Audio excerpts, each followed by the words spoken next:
Hi, friends. It's been a minute. I've been traveling and haven't been around for Manual Mode Mondays. Sorry. So here we are on Wednesday having Manual Mode Monday. You'll forgive me for that one. I was in the air. I couldn't do a live Facebook video. So it's Wednesday, but we're pretending it's Monday. And today we're going to talk about what's in my camera bag and what I use in what situations and what I don't really need and kind of wish I didn't spend the money on. So you're welcome. You don't have to repeat my mistakes. I wrote a whole blog post on this, so if you're looking for pictures of individual things or more information or links or whatever else, you can find that on the blog. EmilyLapish.com/blog. It's the most recent post. You'll see it. All right, so to get to the point, the bag itself, this is my camera bag. It's gigantic. It's the size of, like, I don't know, an elephant would have trouble carrying this bag. No, seriously, it's not that heavy. It's a great bag. It's a Kelly Moore Libby bag. I love it. It's bright orange. I love bright orange. It's leather. It's kind of nice. I know, I'm vegan and I have a leather bag. Shh, don't ask questions.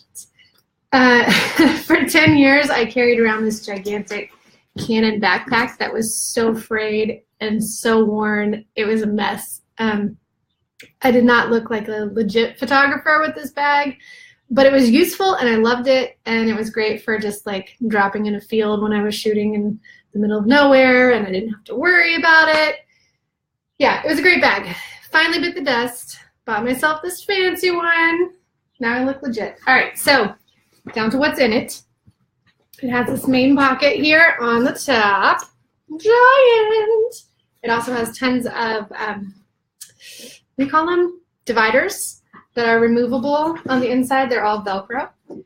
So what I always keep in my bag, the first main ingredient, it's my Canon 5D Mark IV. I love this guy. It's amazing. Yes, this is what it looks like without a lens on. It's beautiful. I love it. It's the most expensive camera I've ever owned. It's definitely the fanciest.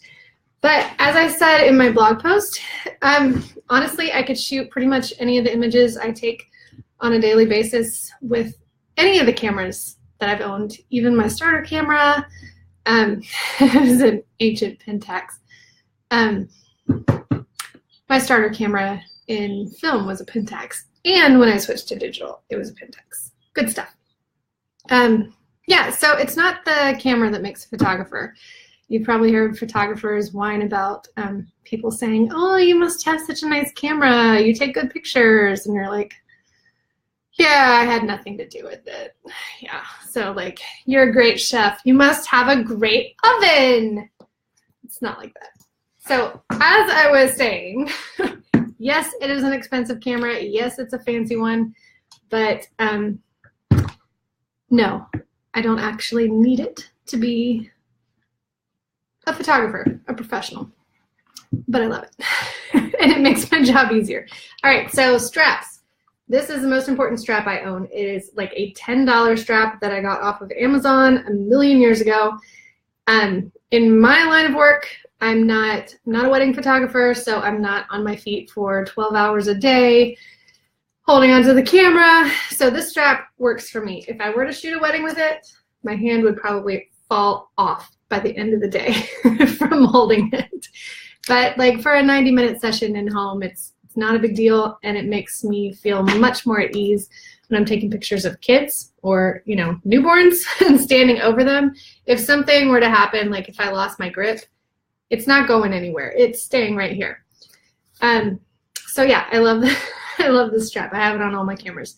I also have this fancy scarf strap, which I love. If I'm shooting for a longer period of time, my hand does get tired, and I don't want to like have joint pain all the time because I'm too young for that. So in between shots, or if I'm moving to a different room for a different setup, whatever else, I can just let the camera swing hands-free. And it's soft and it's pretty and it's my favorite colors, so whatever. You can get this on Etsy. I think the seller was, oh Lord, I don't remember the name of the seller, but there's a link in my blog post if you're interested. Love my scarf strap. All right, so that's my main camera. My secondary backup camera is my Canon 6D. Oh, this was my main camera for a really long time. As far as full frame Canon cameras go, it is a really great camera for the price. Like, it's very reasonable. Pretty much has all of the features of the 5D series, except it has less focal points, which for some people is like a deal breaker, but for me it wasn't. And I loved this camera. I still do. I still use it. I use the heck out of this thing. I blew the shutter out. I used it so much. Hundreds of thousands of pictures on this camera. Great camera. Good deal. So if you're looking to make that jump to a full frame camera, this is probably the one I would say to start at. All right. This lens right here, this is my 35mm Sigma Art lens. I love it. I love the angle of it. I love that the aperture is super wide, so I can get that nice creamy out of focus background that everybody loves. It's kind of a shooting style. The only thing I don't love about it is that the focus is not always tack sharp. And I do like me some tack sharp focus. So I have, I've sent it off for repair before. I have a, what do you call it? It's a dock that plugs into the camera, to the computer, and calibrates the lens for focus, which is kind of a tricky process, but it's worth it. That's the only downside to this lens. It's a great lens. It's really cost effective. It's under $1,000, which is hard to find for a lens. So I have 3 lenses, just 3. That's it. I'm not a big lens person. I don't like to slow myself down by switching between lenses. So I have spent the last decade figuring out what works for me and what works for my style and for the type of sessions that I shoot, and just really honing down exactly what lenses those are and when during the session to switch, and keeps my workflow really smooth. So this is my other lens that I like a lot. This is the Canon 24-70L series, which I love me some red band.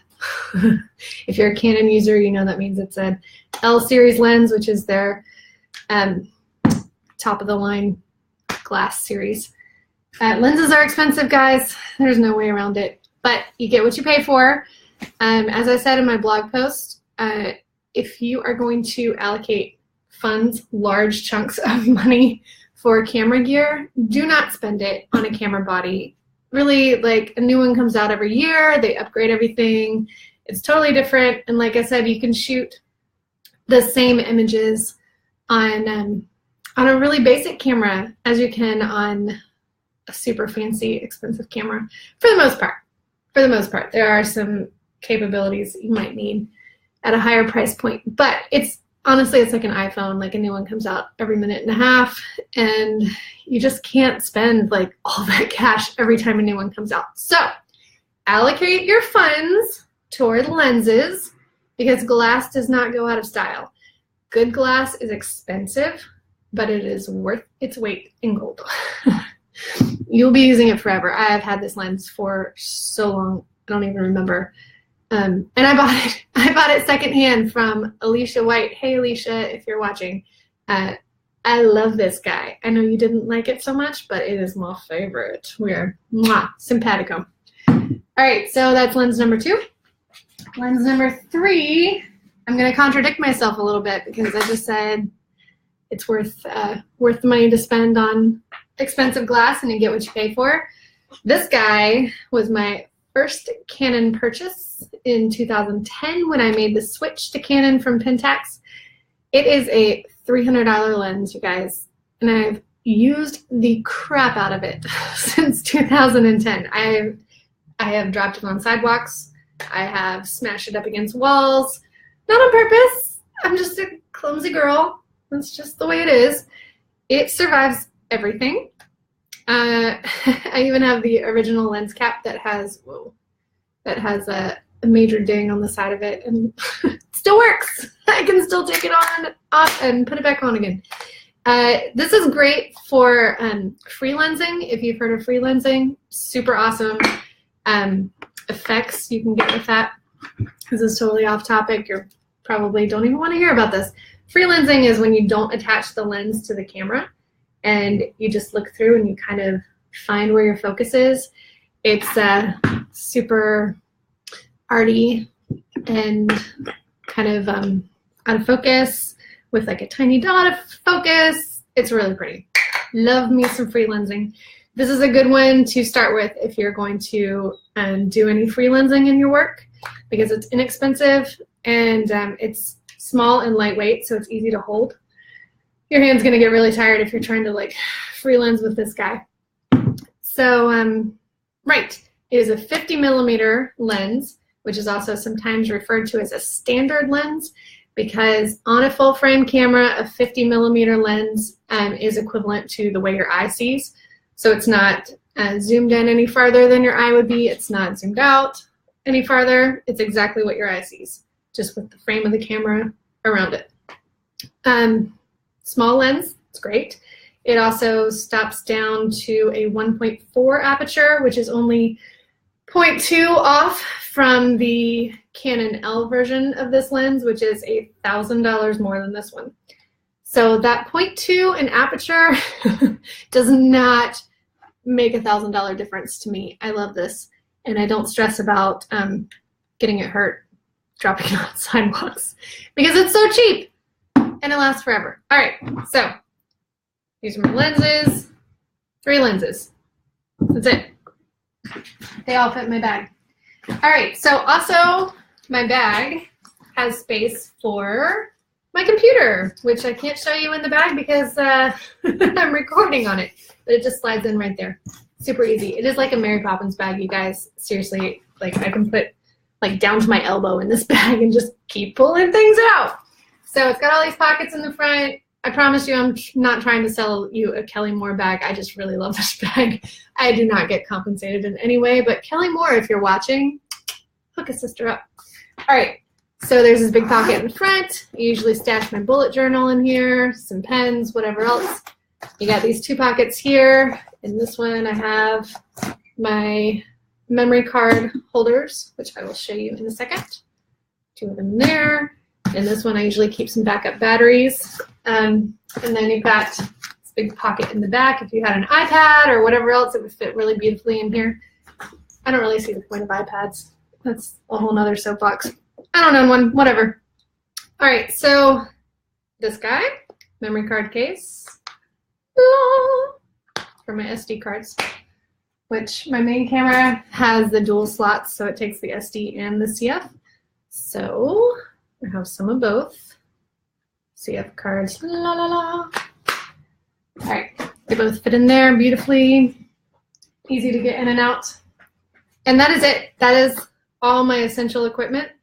I also have non-essential equipment. This is for fun because I love it so much. It's so nostalgic. It's a Fuji Instax camera. So if you're familiar with the concept of a Polaroid, which who isn't, I'm looking at you, Generation Z or whatever, you probably don't know what a Polaroid is. You just hit the button and instantly the picture pops out. It's so much fun. And it's white and you shake it and then it appears. It's a lot of fun. So sometimes on sessions, I will hand one of those to my clients' kids and let them take a picture or 2 of themselves. And it's freaking cute. I love it. All right, so that is non-essential photography gear that I keep in my bag too. As far as things that I don't need goes, you're probably used to photographers like on a session having giant lights and diffusers and softboxes, whatever else, tripods. I own that stuff. I don't really use it. I have 3 Alien Bs that are great. They're awesome. I got them for a great deal from another photographer. I I'm not super confident using them. They don't really fit my style. I would love to do some personal projects with the more like studio feel, but I just haven't had the time to learn them. So got those. I've also got this great Manfrotto, oh, you can kind of see it, right back there, Manfrotto tripod, which is amazing. I don't usually need a tripod, but when I do, yeah, I sound like that ad, right? When I do, it is super helpful. It has like all the bells and whistles, and it's really easy to manipulate and move. Wow, what is happening with my hair? It's like getting bigger and bigger. ADD. Focus. So yeah, those things are my non-essentials that I own, but I like them when I need them. That's all I can say. Oh, digital asset management, DAM for short. It is like my least favorite thing, but it is essential. So here we have card reader. It will read up to 3 cards at a time. When I'm done with the session, pop my cards in, plug it into my computer, because what good are all the beautiful pictures in the world if you can't put them on a computer? It's like nothing's real unless it's online these days. Kids these days. Anyway, it's essential. So I've got that. And then I've got 3 external backup hard drives, because you got to back up, and then you got to back up your backup, and then you got to back up that backup. And then you got to put it all in the cloud, y'all. So it's like a full-time job plus. So really, I only spend like 10% of my time holding a camera, and the rest of it managing my digital assets and working on the computer. So brings me to my computer. I have a MacBook Pro 15-inch, and I love it. And that's it. That's really all the gear that I really have to survive. I know it sounds like a lot if you're not a photographer. If you are a photographer, you're probably judging me for not having a bigger setup, but I don't care. Judge away. All right, y'all. That is me for the day. It is time for me to eat. I am starving. I totally recommend eating if you haven't already. If you're in the Eastern time zone, really, if you're in California, whatever. All right. I could talk all day. I love you guys. I will talk to you later. Bye.